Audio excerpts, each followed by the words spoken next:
The next thing that I'd like to talk about is while loops. First, let's talk about what a loop is. Earlier, we looked at if statements, where we checked if an expression was true or false, and then we performed a block of code. A loop will repeatedly loop through that block until a condition is met. Let's take a look at that in action. What we want to do is simply count up from 1 to 20, writing out each number on a new line in the console. First, let's declare a variable, an integer, which we'll call I. I'll set it to equal 0. I is going to be our counter, basically. We need to create a loop that will repeat 20 times. For this, we'll use the while loop. This is similar in structure to the if statement. Just replace if with while. While, parentheses, and then curly braces. Inside these braces is the block of code that will be repeated, and inside the parentheses is the expression that will check if the loop should continue or not. If you remember the operators, which we discussed earlier, we can use the less than operator to see if I is less than 20. I less than 20. As it is now, this would loop on forever because I equals 0. 0 will always be less than 20. Inside the loop, we need to increment I. Each time it loops, I will go up by 1, and when it reaches 20, it will no longer run.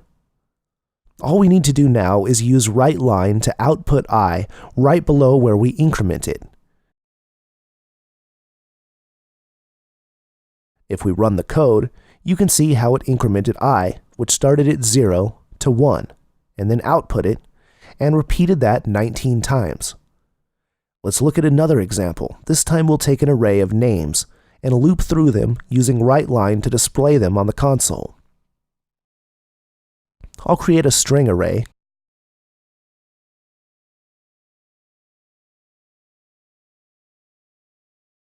called names equals new string brackets, and we'll assign the names directly here on this line. Curly braces. Terry,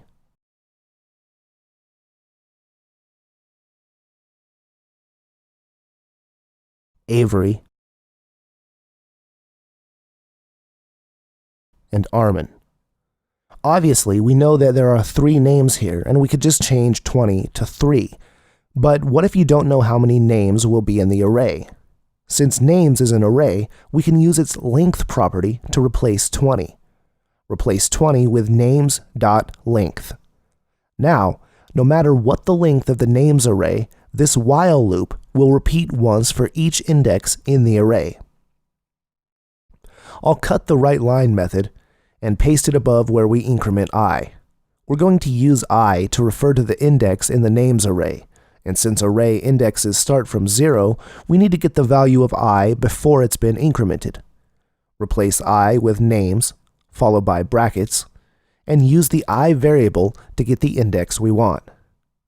When this code is run, first we output the name at the current index using the I variable, and then increment I. This will loop until I is equal to the length of the names array. If we run the code, it loops through, outputting Terry, Avery, and Armin. If we add another name to the names array, and run the code again, it outputs Terry, Avery, Armin, and Colm. Looping through a set of code is a common thing that you'll do a lot when working with C#, and while loops are just one of the ways that you can do that. We'll take a look at some more loop structures in the next video.